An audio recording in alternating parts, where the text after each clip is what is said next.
This podcast is brought to you by Hello Future. Do you want to drive innovation in your organization, futurize your enterprise, expand your patent portfolio, create amazing new profitable products and services, or effectively project manage to market? Then contact us today, hellofuture.co, and get started. Why listen to the past when you can listen to the future?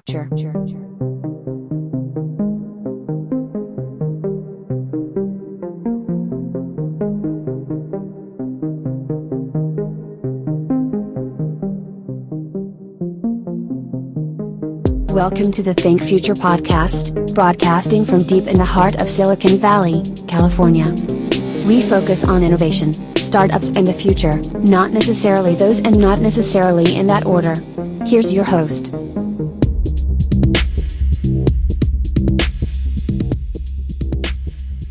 All right. Well, thanks so much for coming on the show. I mean, just tell us a little bit about yourself and your organization and what you're passionate about. Thanks, Chris. So my name is Lehtonen. I actually exactly a year ago this week launched a company called Kasvaa. It is a growth consultancy. I'm the managing partner and have a great team of folks that we've been working with to serve our clients to help them grow their companies. Clients typically come to Kasvaa when they're trying to do a few different things. Obviously, growth. It's in the name. Actually, the name Kasvaa, people ask me, well, what the heck is that? It's actually Finnish, the Finnish word for grow, which is an homage to my last name is Finnish, so nice. Can you speak any Finnish? I used to work with Finns all the time. I only speak Kasvaa. That's the only word I know in Finnish. I'm a bad Finn. So clients call us when they're trying to do a few different things to turbocharge their growth. One is just straight up sales and marketing. So if you have typically a founder who's trying to transition from founder-led sales to really enterprise or system scalable sales, where the movement is happening because of systems that are in place. Obviously, there's going to be sales resources, whatever, but we're going to work with their sales resources. We're going to work with their marketing team, and really, it's everything from the marketing, the brand identity, all the way to helping them close business. So that's a common thread, yeah. And then another one is this one's typically more with established companies, although you get brand new businesses, they call us, but it's essentially go-to-market strategy. So how do we bring this stuff to the world? And oftentimes that's maybe a country that's international that's looking to enter the U.S. Or vice versa, and a U.S. company looking to go international. It could be just a new product, and we'll work with innovators that can really help with the product creation on the sort of design side, but also we'll come in and really think about the execution of how to actually roll this out and look at sales partners and distributors, that sort of thing. And a final one is just chief XO, CXO kind of work. So typically marketing, like I mentioned, or finance, where they really need someone to come in and just provide that heft. And then the other kind of layer that we'll provide there is strategy overall to try to help with growth. And I guess a final one is corporate development. So a couple of clients have us specifically helping them to think about their capital raise or acquisition M&A strategy. So whether that's through partnerships or looking at other types of opportunities. We have a client that just signed us last week that we're helping them to do a roll-up. They just launched. They have organic business of a $2 million run rate, but they're thinking, how do we incorporate other partners in the world and try to get to a really nice valuation quickly through inorganic growth. Excellent. And what you're passionate about? Is it your company, or are you passionate? Are the other things you're passionate about? I am passionate about a lot of things. I gave a TED talk on this idea of passion, actually, specifically within education. Nice. So I at the time, as an entrepreneur, I've had a couple different runs in entrepreneurship. At the time, I had started a nonprofit in after school education. So what it was we actually were a training ground for aspiring teachers. So folks that were either just graduated or maybe even in college and they wanted to go into the teaching careers, what we did was place them in after school programs to teach their passion, whatever they wanted. So they could teach. Oh, interesting. One guy taught bicycle maintenance, another person taught art and dance and all kinds of fun stuff, crafting, whatever. And the reason why we did that was, one, when someone's coming from a place of passion, it's a lot easier. The content, you've kind of negated that part, which is like, what's the best way to teach algebra? Well, if I love algebra, it's just going to come out, right? Yeah. And so what we did then was focus for these young teachers on the craft and classroom management, making sure that they were able to communicate and that they were really focusing their lesson plan. So we gave lesson plan review. We had expert teachers come into the classroom and give them feedback. And, the notion there is just that teaching is hard, and that it's better to fail early so that you can succeed sooner, right? I think that's the IDEO line, right? So that same idea of how do we get teachers in a position where they can fail in an environment where the stakes are a little bit lower because it's after school and it's an enrichment activity. So that was that model. It's called breakaway education. So yeah, right. So that was all on. So I gave this talk on passion. I love the conversation of passion. I love that you bring that up at the top. I have now. I'm passionate about my family. I'm passionate about my two daughters and the woman I'm married to, and I'm passionate about stand-up comedy, which is a weird thing. That's why I have this microphone here, is because during the quarantine we did Zoom mics to keep ourselves from losing our minds. Nice. But I've been back out there now. Hopefully, gonna be soon. Getting the Delta variant in through all my comedy clubs that I've been hanging out at. So we're I love comedy, and I think that's a funny connection point. But for me, you got the day job, you got comedy. Both those things, for me, it's about bringing joy to people's lives. And so when I work with small business entrepreneurs, when I work with new startups, this is the thing that matters more to them than anything in the world, except their family, hopefully, and maybe their God if they're religious, right? Yep. But basically, this is the number one thing. And so that's a precious thing that we get to do as consultants, is to help them with that, taking that forward and helping them grow that. So I consider that the reason for that, my mission, is to bring them joy in their life so they can make more people happy with their products and services. Right. In the same way with comedy, I mean, there's nothing, one of my greatest joys in the world is just to be in a dark room and then just see someone just like flicker their eyes and and see for a second just joy come across their face. It's just one of the greatest feelings. So yeah, I love it. It's my passion. So how did you get into this? I mean, did you have a day job? Like, were you an employee at some company doing marketing, or what made you decide to do your own thing? Do my own thing. So for the last 5 years, and I still work closely with a company called Growth Inc. So Growth Inc. is a similar consultancy. They focus heavily on investment banking as well, Growth Inc. Capital. So they work with similar type companies to help them with capital raise, Series A typically, Series B, and then M&A exit opportunities. So my role there is I head up their innovation practice. So very similar type stuff of helping clients that are looking typically within the lens of some sort of capital raise or an exit planning, is that we're thinking, how do we help them get to that next milestone threshold so that they can better accelerate their corporate development needs.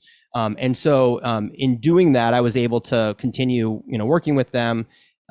And then now launching Kasvaa. Yeah.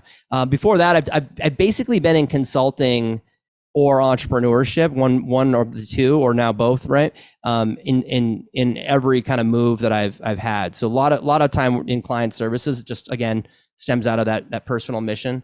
But also doing startup stuff. So I've helped startups with their business development, direct sales for tech startups, and just something I love. Well, what is it about startups that draws you to them? Like, what is it that pulls you in? Yeah.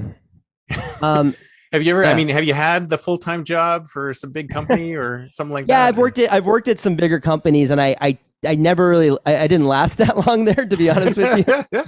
I know there's a particular mindset, right? You gotta oh my God, I can't. You looked at my bio and you said, what the heck? Why did this guy work at that place for 9 months? Right. So that I think you're getting it, which is, I mean, you're the inverse of that question of why not a big company and why I'm attracted to growth firms, is that there's this line, I forgot his name. He was the director of photography, what's now called the cinematographer for Citizen Kane. So, okay, greatest movie on like almost everybody's list of all time. And Orson Welles came in to make this thing, write it, directed it and started it, of course. And yeah, had no film experience whatsoever. And he hired a bunch of people from radio. He was a radio person. Yeah. And then he was going around, taking an axe to the floor to put the camera lower in the ground and telling, so he was telling the DP what to do. And everyone was kind of mortified because that's not the way it was supposed to go. Like the director of photography set up the camera. That was their deal. And this person, I think, had won Oscars actually.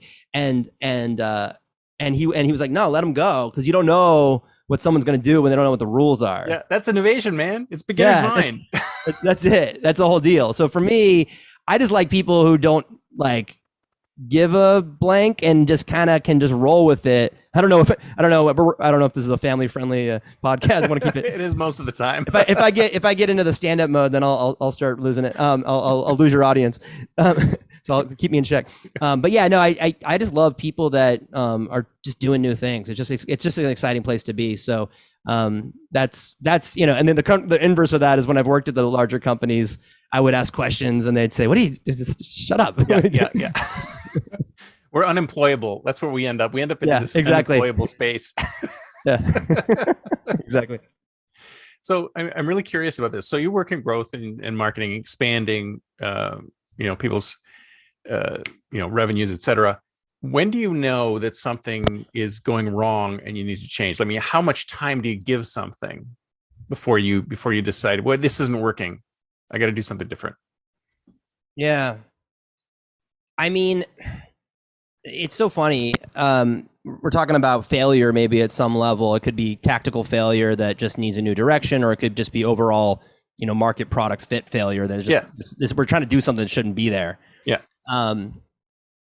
Yeah. So part of the job of the consultant, it's a funny thing because for us to be successful, I'm going to take a long walk to get to this answer, but I think we'll get there. So for us to be successful, we have to treat our clients' dreams as if they were our dreams, their passions as if they were our passions, and their fears like they're our fears. And so when you do that, you embody the client in the ideal state. You embody the client's desires such that you have that same ambition that they have. And we know that entrepreneurship is fueled by relentless optimism.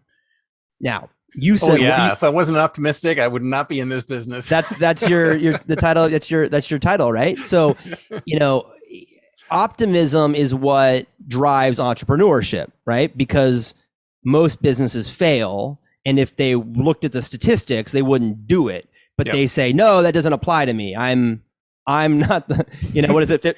I'm going to be in the 10% that survives or something like that, right? Yeah. 80% of the people think that they're better than average at whatever category you want to, looks or whatever. So it's like we don't understand reality, and entrepreneurs have almost that blind optimism. Now, our job is to have that with them, as I said, as a consultant. But the other thing they hired us for is to be a third-party external set of eyes. So when they're going one direction, we go, why? What if this? And so it's not just what if, they've already done the what if for the market, which is this thing should exist. And so they've done the hard part, really. Now what we do is say, what if your direction would go a different way? So it's easy as a consultant to say, well, I'm getting paid, so I'm just gonna keep, I don't want to ruffle feathers here. But that's not our job. Our job is to fundamentally, with energy and optimism, ruffle feathers on tactics to make sure that we're approaching things the best way possible. So I don't know. Did I get back to the question? Did I make it back to what you wanted? Not quite. How do you know when it doesn't work? I don't know when you. I don't know. See, the right answer. I think that's the right answer there. Because every situation is different, right? Yeah, I was gonna say you see it. It's like yeah. I guess maybe I'm struggling because it's like it's not working because there ain't results. It's, you know, and so you know that the hard part, and I guess is why I've gravitated to the part of the answer is, what do you do about it? And I think that what you do about it is you have to take a fresh set of eyes to approach a new pathway. Well, it's kind of like there's two aspects to entrepreneurship. So like it's one, you know, you hear, no one's an overnight success, right? So like, or there's a 20-year overnight success. So you got to just keep going at it. Eventually you'll succeed. And then the flip side is that, you know, some people are successful immediately, because you see things where people have been doing something for 20 years and they get no traction. And then you get other people who get traction within, you know, a few months. Yeah. So, I mean, how do you know when to pivot or to do something different? Yeah. I mean, I think this is why I went there. So I was thinking about my own failure with breakaway education, which is that I couldn't find a model. It was very hard to find a funding model. We made revenues, but it was a nonprofit, and the purpose was to, you know, we were going to generate some fees for service, and there were some grants that were directly applicable to this. But you know, we knew that it was going to largely be funded through external donations, and for whatever reason, I never got the community in the philanthropic world to back it. In a way, I mean, I don't want to dismiss the very generous grants and gifts we did receive, but from a sustainable back it sufficiently. It was insufficient, yeah. And what I had to realize was to take a third party view. So I was never going to admit that this wasn't I had pivoted, you know, 8 times to try to get to where I thought it would work. And it took my wife, who had said to me, if you were advising a client on this business, what would you say? And that was then I realized that it wasn't worth further investment, because I wasn't able to get it through to a place where there was rapid adoption. Like it needed more scale for it to work. And there's all kinds of reasons for that, but that was the reality. And so that's why I said, what, you know, how do you know? It's when you take that third party kind of objective view. So I think part of I guess the case I'm making here is that as an entrepreneur, you should never admit defeat, but you need to bring around you a panel of people that you trust that will tell you when it is time to throw in the towel and go for the next one. Yeah. Yeah. Otherwise known as bring in the wife. I do that all the time. in my case. Yeah. She's like, it's time for you to get a job. Yeah. You do need that alternative perspective, because a lot of times when you're an entrepreneur, you've got this, you know, laser focus on what you're trying to do. And if something goes wrong, you're like, oh, you know, forget that. When you actually should be more opportunistic and go, okay, maybe we should do this, because this is the tiny little feature that everyone loves. Maybe we should just focus on that particular thing. And I think that's where some of the most successful ones come from, is that, you know, they've been able to identify the thing that they need to pivot to because it matches the customer desire. And the others are like, oh, I'm just going to continue going on this way because this is my vision. Right. Yeah. I mean, that's ultimately it, is, you know, how do you know there's no results? What are results? The results are that there's adoption and, you know, customers that are asking for this thing. And so in the education world writ large, I wasn't able to get enough of an adoption for what I was doing. And so that same, you know, I had a vision, but the customers had a different one. And I can say they were wrong. Right. They were, but it doesn't matter. Like, it's like, okay, they're wrong. You're right, but you don't have any customers. Exactly. Yeah. Well, mine's half price, but I'm out today. So I'd really like to know, are there any sort of like universal truths in the growth space, like this will always work? Is there anything like that, or is it just like seat of the pants, depends on the product, depends on the market, depends on everything? Is there anything that you can say this will definitely work, even if it doesn't work a lot, it'll give you like some kind of an uplift? Is there anything in that world that is like that today? Well, obviously, Chris, there's no like single tactic. No, I'm not looking for like a one quick tip or technique. I'm just saying, Yeah. is there anything like standardized that works across the board? Like when you come up with a new client, do you say, oh, let's try these 5 things? Right. There are frameworks that we apply that will always work.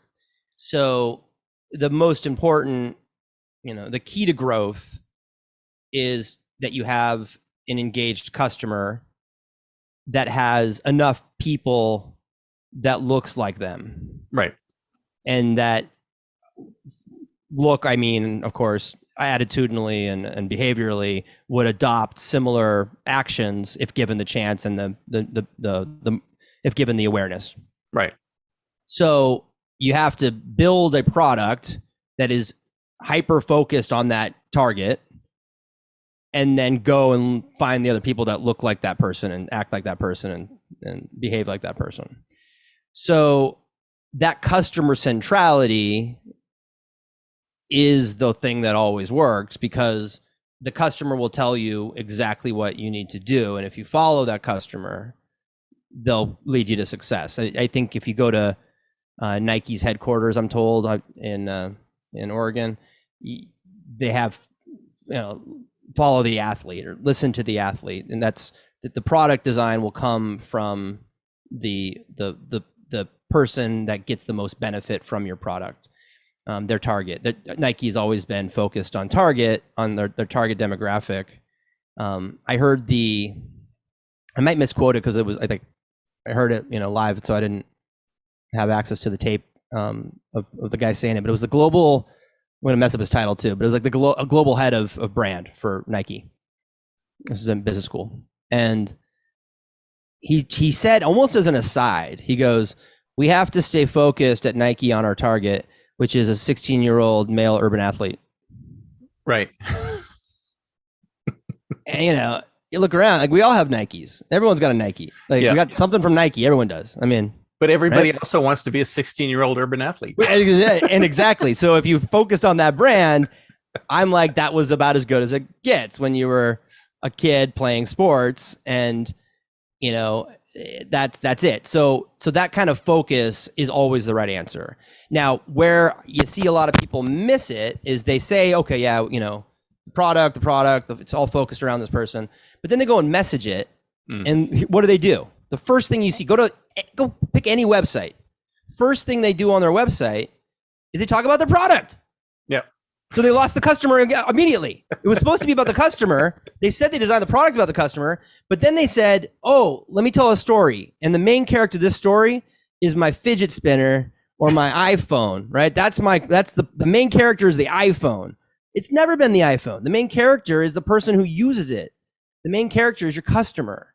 Yeah. So when we speak to it, we got to say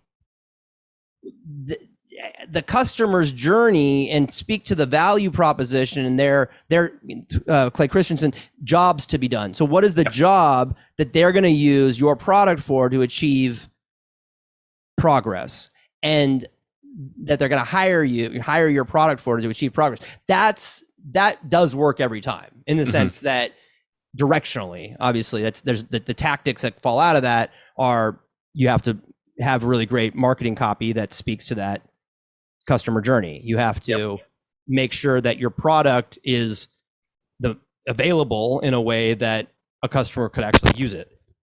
You need to make sure in your sales process that you don't talk about yourself and your building or your degrees or anything that they don't care about. You talk about them. Yeah. So we were supposed to list, sales is about listening. Sales is about finding what their needs are, right? So at every step of the process, we have to make sure that that customer is the only thing that matters. Yeah.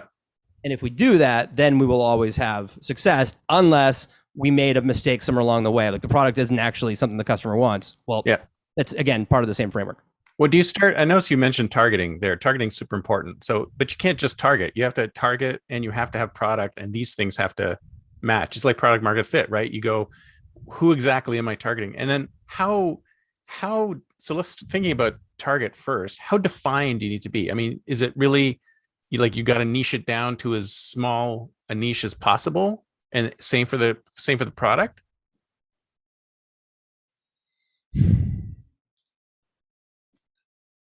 Yeah. Okay. Let's make that mistake. And here's why. Because most people make the mistake of thinking it's for everybody. And so they never do the work of trying to actually figure out who this thing actually is a fit for. Right. Now, of course, if you own, again, Nike's not selling just to, I buy Nike. I like to go long distance running. I buy my shoes every 6 months. So I buy Nikes, and they're happy to have me. They're not complaining. They're not turning me away. So you got, again, that focus is about making sure that the value can spread outward.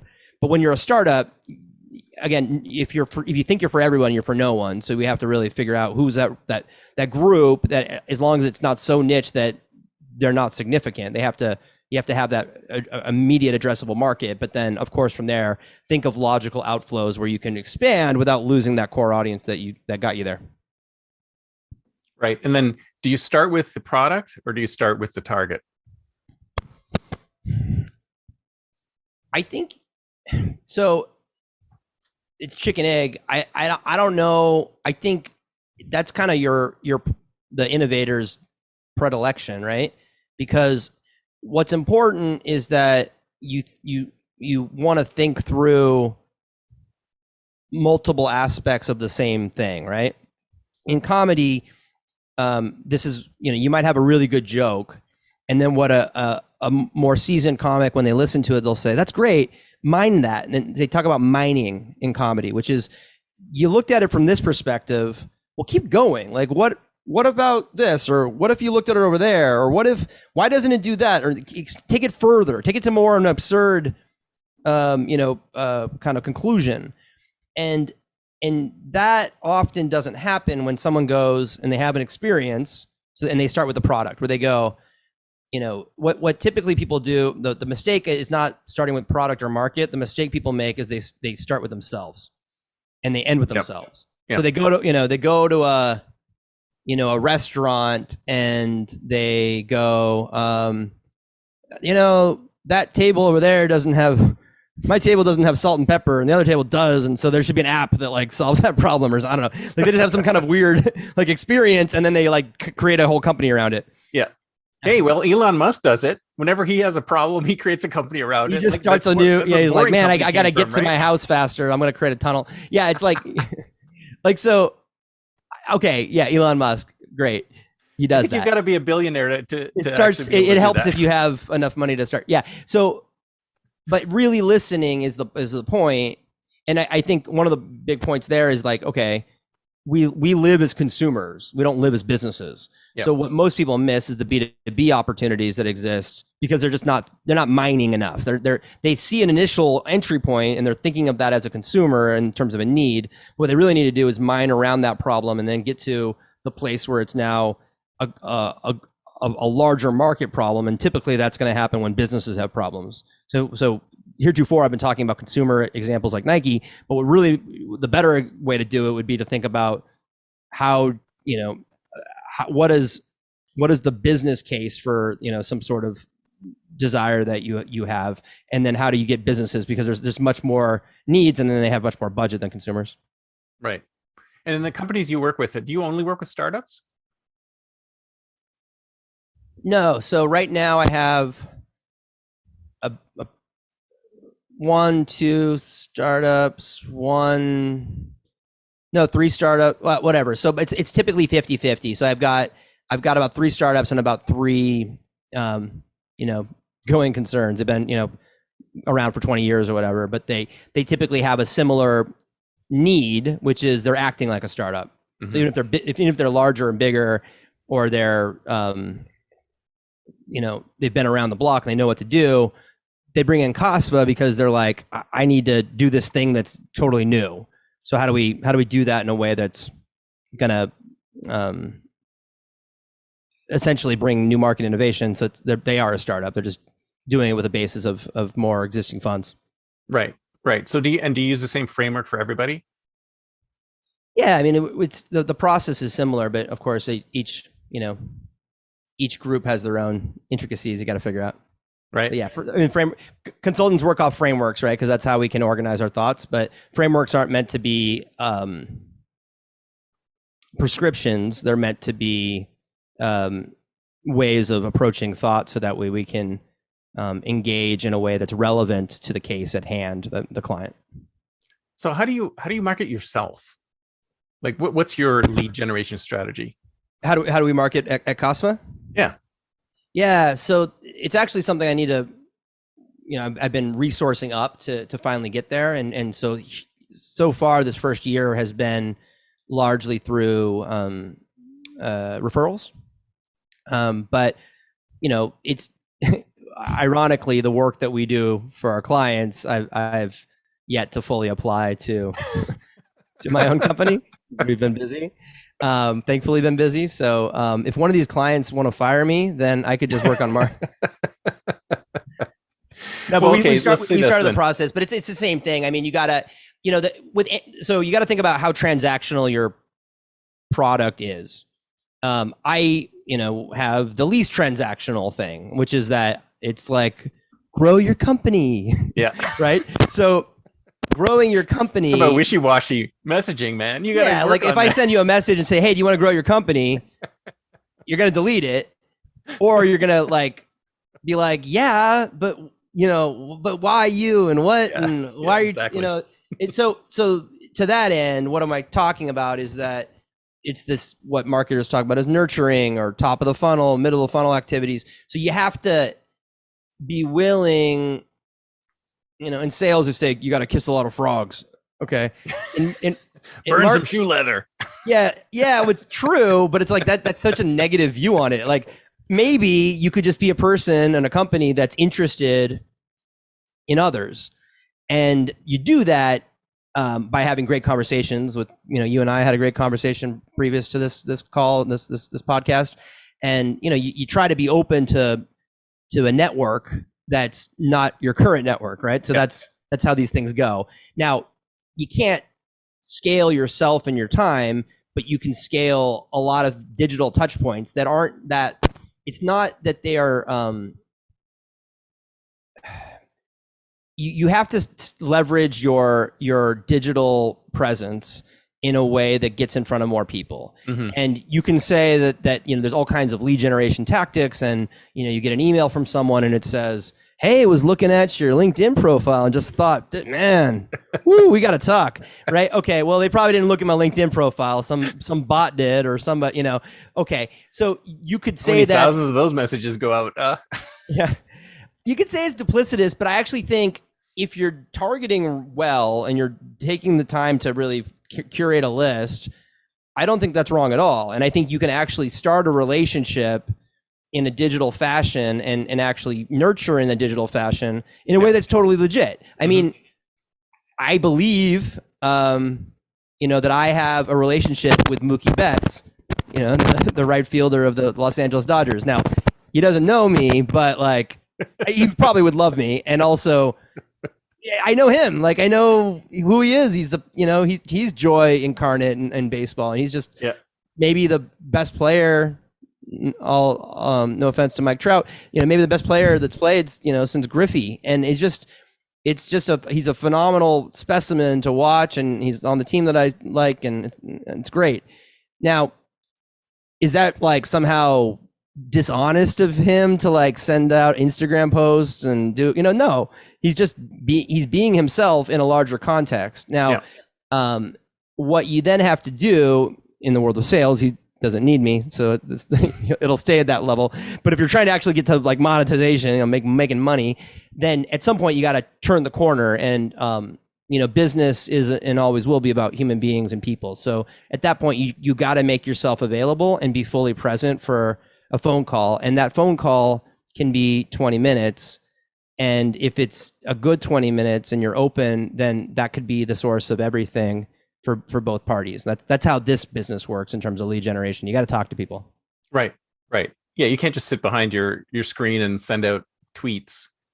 It doesn't work. At some point, you can start that, and that's the idea of the nurture, but at some point you got to get them to say, you know what, why don't we talk? Let's just see if there might be a fit, if there might be something where we can help each other. Right. And to me, that's sales, and that's the most noble profession on the planet, because it's very easy to sit behind computer and tweet.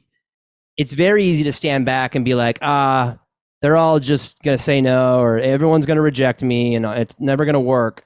But the salesperson steps out into all that chaos, into all that potential rejection and says, you know what? I'm willing to get rejected. I'm willing to take the first move. I'm willing to be made a pariah and have the horrible reputation that I clogged your inbox with another email. You know, I'm so sorry, but I'm going to intrude on all that because you know what?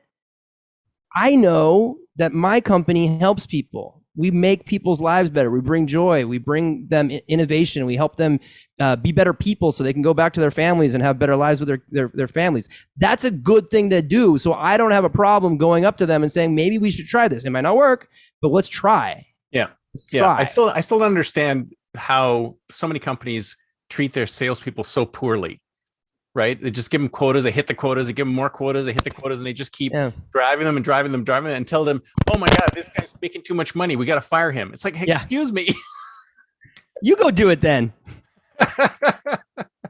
It's the hardest job, but it is the best. I mean, it is the influx of, you know, without salespeople, you got nothing.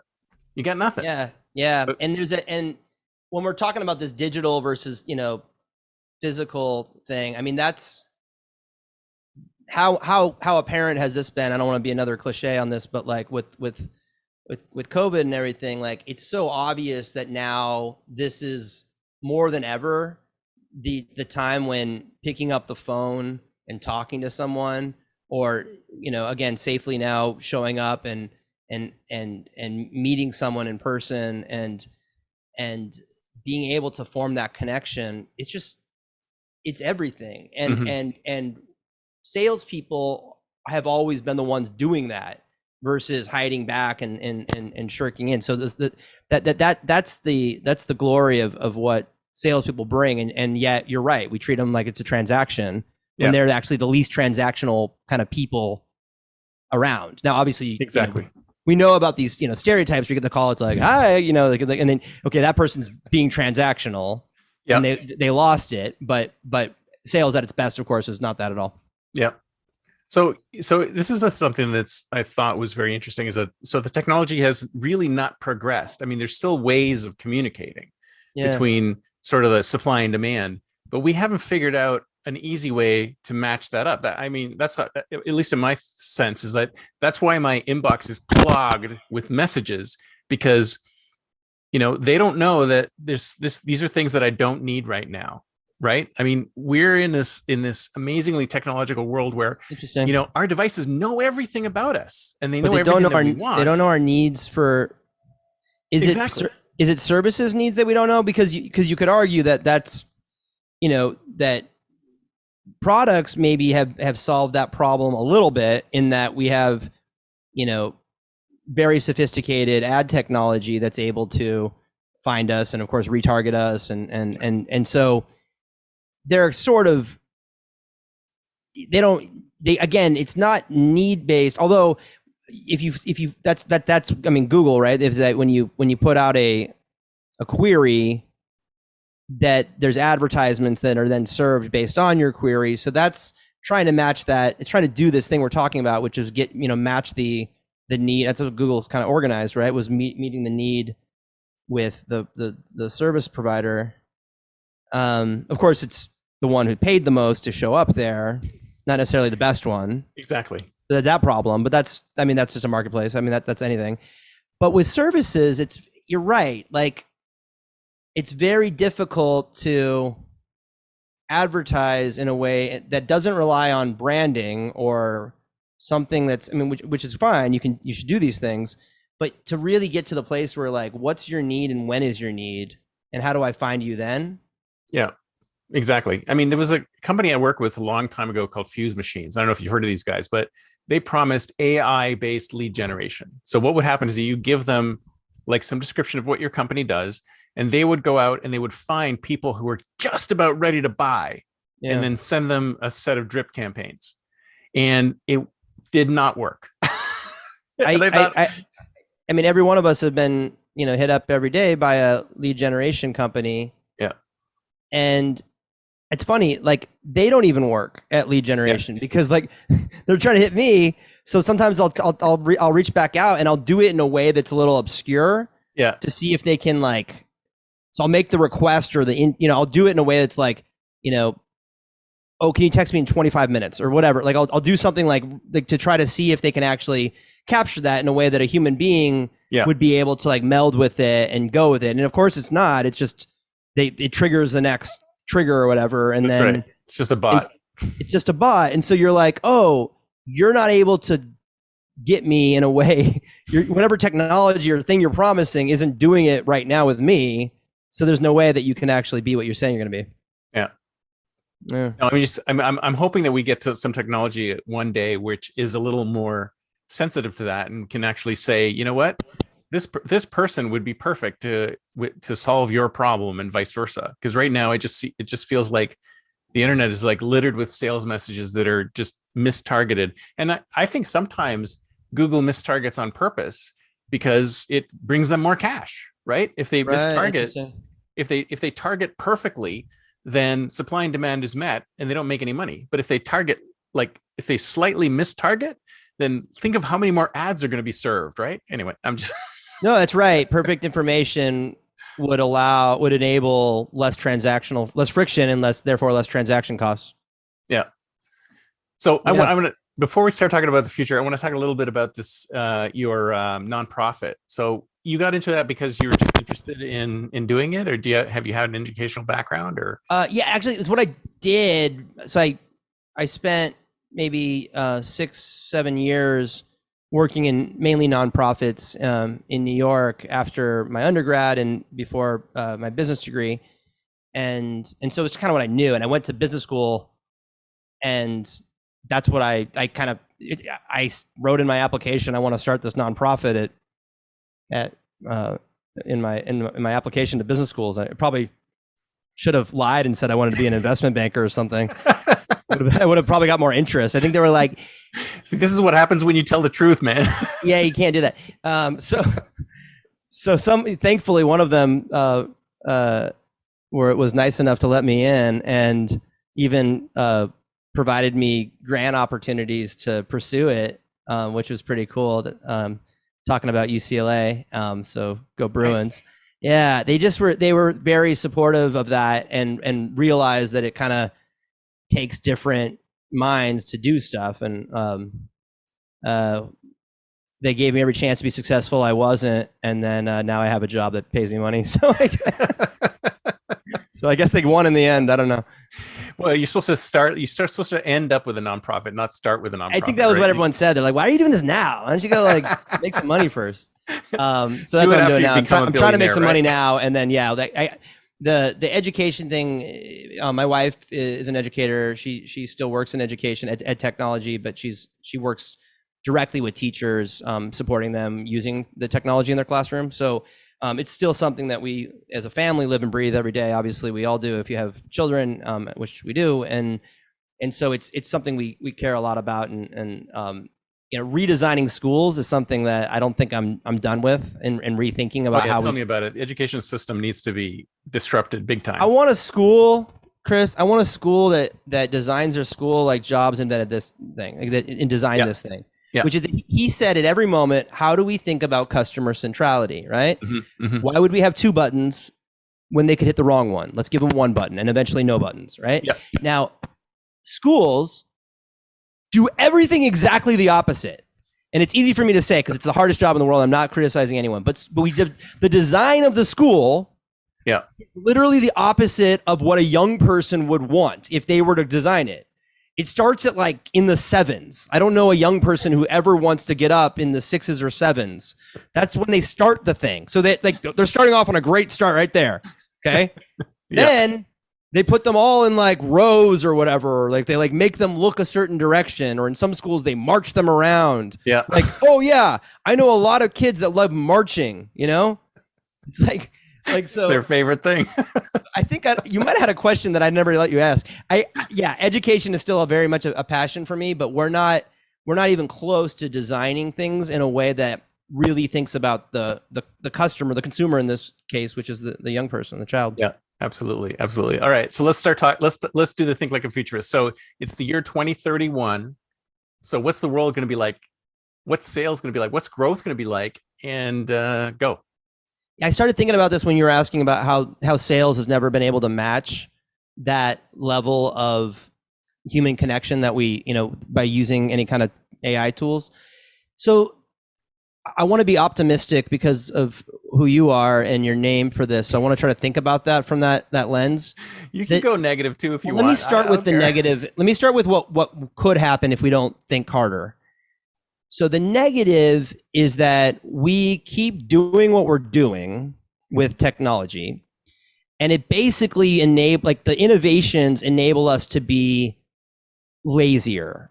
Like that's maybe not the full word, but it's like more convenience and more organization for the purposes of creating more chaos, right? So we actually just, what we want to do is like, think about something like all these apps like Uber Eats or DoorDash or whatever. Like, what are they doing? They're solving a problem that enables us to get food in our face faster when there's food. We live in the greatest, we can get food anywhere and we can make it. And Alice Waters is celebrating the 50th anniversary of Chez Panisse, right? One of the greatest chefs that's changed food in the US for the good. And it's like they fast food and everything. They made this idea that food was somehow hard to accomplish when it's like the most fundamental thing that human beings have ever done, right? We eat, or at least should be able to do, right? We do that. I think that's what you have to do it. It's like a human requirement. And then they innovated around making that seem like it was somehow too difficult, which is insane. So flash forward 10 years, technology keeps making us create things that we thought we did as humans, and they're like, oh, you can't do that anymore. You got to do it through technology so that you can have more time back, so that you can do more other stuff that isn't actually human. That's right.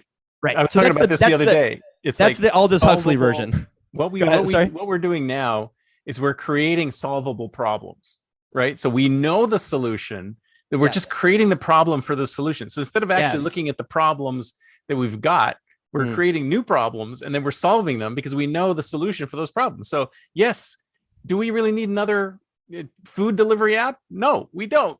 But we have 10 of them on our phone, right? Yeah, it's the guy who breaks your window and then sends you the business card for the glass service, right? It's like exactly. Yeah, it's that's what we're doing. At most of our innovations are kind of that way. Now that's way too dismissive, especially for the work I do every day. So I would never say that about my own clients. But we got to think deeper about human empathy and human connection, and what are we actually trying to accomplish. So the optimist view, I'm clouded a lot right now. I'm reading Shirley Turkle's Reclaiming Conversation, right? Mm-hmm. So she talks about, it took us a while with the car. Like we were just like, cool, like this thing's awesome. Yeah. And then we were like, should we get seatbelts, or like, should we do anything else? Like maybe, and so safety took a long way. And I'm actually working with a client that's fantastic, that's solving a real safety problem right now, which is that people on the side of the road get hit because people don't see them. Yeah. And so they've created both, they've created a physical means through the flashing light, that by increasing the hertz, you can actually see the light better, and so it's more conspicuous, and therefore is going to reduce accidents on the side of the road. Nice. Yeah, it's awesome. And they also have digital communication, so they can communicate that out through. There's a lot of technology that's enabling communication between cars. So this stuff already exists. We just have to deploy it, and that's what they're working on. It's awesome. Isn't that the case for everything? Everything exists. We just have to deploy it. Yes, it's all there. Nobody can make any money off it, and that's why they don't deploy it, right? Yeah, and then they've found a great way to monetize it as well. But they're gonna make a lot of money, and they're gonna save a lot of lives. So great company. It's called ESS. Check it out. The notion about solving problems. Okay, so most people, you know, they like you say, they're a problem in search of a solution, or they're a solution in search of a problem, and they go out with this like innovation that they go then try to figure out how to back into what the challenge is. I think with I was riffing on auto, but like, and then I got to ESS. So auto, you know, with cars, it took us a long time until we figured out like, how do we actually do this in a way that's sustainable for lives, you know, and we started to encourage people to drive safer, not drive drunk, all this stuff. And the same thing is happening, and again, this is from Turkle, the same thing is happening right now with technology, that we've only had the internet for 25 years, right? So we've only had mobile apps since what, 2010, 9 or whatever, right? 2008. Yeah, I mean, the phone came out in 2007, and then whatever. So then, like, shortly thereafter, they opened up apps to third-party developers, and it's like this is all very new. We've only had social media at this scale for 10 plus years or whatever. Where it's all new. So I don't think we know what we're doing at all as a human species. We're just like, oh my, we're just all on drugs. I think you're right. I think that's sort of the root of all our problems, is that we don't know what we're doing. It's just like we just gave, if you gave someone, they've never had alcohol and you give them a drink, it's just fantastic. Like it's the most amazing thing ever. Now, you do that too much, you will have problems and you will hurt people and you'll hurt yourself. So that's where we're at with tech. So what I'm hopeful is that we will find a way to design better products and services that actually do the promise, not of giving us time back, the elusive time just so you can do more, but actually give you meaningful experience back. So they're trying to get you to work to get you more with your family. They try to be less intrusive. Like we have push notifications. Yeah, we're saying we're pushing you. Like pushing shouldn't be allowed. I don't let my kids push. Yeah, they should be, maybe. What if all of the pushes were collected in a way that I could experience all of them in 5 minutes and quickly look through and deal with all of the information? We've kind of done that with desktop, like all these great tools like Asana and Slack and all that. They're supposed to be organizing the frenetic world of the internet and of how we work. And I don't know if they're really doing it, but that's what they're trying to do. With mobile, we haven't done any of that. So mobile has an opportunity to think about, how do we organize our mobile experience so that we're not just constantly glued and looking, my phone's been sitting here the whole time. And research says that if my phone is near me, I'm not going to be present with you as much because I'm thinking about other things going on, notifications, other stuff I have to do. So really finding a way to almost turn the phone off and then come on for those moments where it makes sense based on my schedule. They have my calendar. They can come in. The AI could then tell me when I'm available to look at certain things. And then they could push me the breaking news that I need to know about because I want to know the news. They can push me the memory, the memories from Facebook. They can push me the important tweets that just came out that are somehow so important. Like this, they could do all that in a more efficient way, but they don't. Everyone's just allowed to go like, hey. And that's not fair. And so I think technology that allows us to actually be more human and present with people when we're talking to them, that's our answer. Yeah. Well, see, what I think we should do is, so there are these virtual assistants or these assistants out there like Alexa and Google, whatever, but they all work for Google or Amazon. What we need is a personal AI that works for us and sort of sits between us and all of these notifications, and then takes the notifications and then just sort of filters through the important stuff when it knows we need to see it. And they can also take other functions, like I would say, hey, Alexa, I need to buy a new couch. And they would go out and do all that work for me and then present me with like 3 options, which it knows I would like. So, I think that's where the future of sales is. You're going to be selling to these AIs, but nobody's done that yet, unfortunately, because I want to see that. And knowing when the human element needs to come in, because you want to sit in a couch and you also want to talk with people who have had similar couches. Exactly. Like we don't know how to make decisions about anything. They've done research on this where, the best way to make a decision is to embed yourself, not to experience what people always thought it was, is you got Stanford in the back. Okay, you got into Stanford. Great. You think you might want to go to school there. Great. Go spend a random arbitrary day where they're going to treat you really well. And they're going to take you to the classes where like the best professor is lecturing on something. And then, oh, by the way, here's Sergey Brin or whatever. It's like none of that. Like That's not how your life is going to be. They just create a weird day. No. Yeah. What you should do is go to someone like you who's been there, done that, spent a lot of time there, and then share your experience. What didn't go well? What was great? Exactly. What was, it's not all gravy. well, it's just like you just can't capture it in a little like microcosm. There's no such thing. So with couches, you want to, everything we do from buying. I mean, think about how you buy a car. It doesn't make any sense. Like that's still human. Like we go, we have to drive it, but there's this guy talking the whole time. Yeah. He won't shut up. Like that's not. I need my kids in the back screaming, fighting. I need that. That's the way you drive a car, because that's how I drive a car, right? Yeah, you drive it for 5 minutes, then you got to sit at his desk for 2 hours while he tries to push more things on you. Yeah, he's still talking to you, and then they got none of that's not car experience. We should. I mean, I like companies that have allowed people to drive them for you should it should be part of the deal that everyone gets to drive a car for 2 weeks, and that should you shouldn't be able to make a decision of that consequence unless you've had experience with it in like the real settings of which you will have it. I think we should do the same for job postings. It's like forget exactly about resumes, hiring. forget about interviews. Just hire the guy for 2 weeks. At the end of those 2 weeks, if he sucks, then let him go. And everyone should just work those 2 weeks. Everyone should know that you're going to work for 2 weeks, 3 weeks. Yeah, cooking actually does that. They do a stagiaire, and then I worked in restaurants as well. Another wow, look at this. I've done too much. You're a comedian. You're an entrepreneur. You're a restaurateur. Do everything poorly. Yeah. So I worked in restaurants, and you can go into Danielle, one of the best restaurants in the world or whatever, and you can go in there and say, hey, I'd like to cook for you, and they'll let you cook for a day. And mainly you're watching, but you'll start to they'll have you do stuff and run around, and then they may not have you then, and they may have a spot for you, but that's how people get jobs, is by actually working for free. Man, we should do that everywhere. I think that's a great model for any kind of job, because you don't know how someone's going to perform based on a sheet of paper and an interview. You got to get them in there. You got to get them doing the work. It's almost insanely bizarre that we think that a job interview has anything to do with like exactly. Like my wife once said, she's like, you're really great at getting jobs. Because you're a salesperson. Like you can make them like you enough for 45 minutes. That doesn't mean they're going to want to like working with you 6 months from now.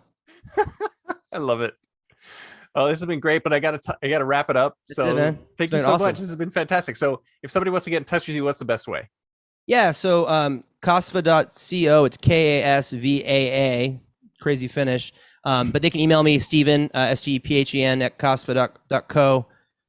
Call me, whatever. It's all out there on the internet. So yeah, I'll put all the contact info in the show notes. So yeah, I'll send you some stuff directly. This has been great. Thank you so much. Thanks, I want to get you back on. We haven't talked about your comedy stuff at all. Maybe you could do like a we'll do a show soon.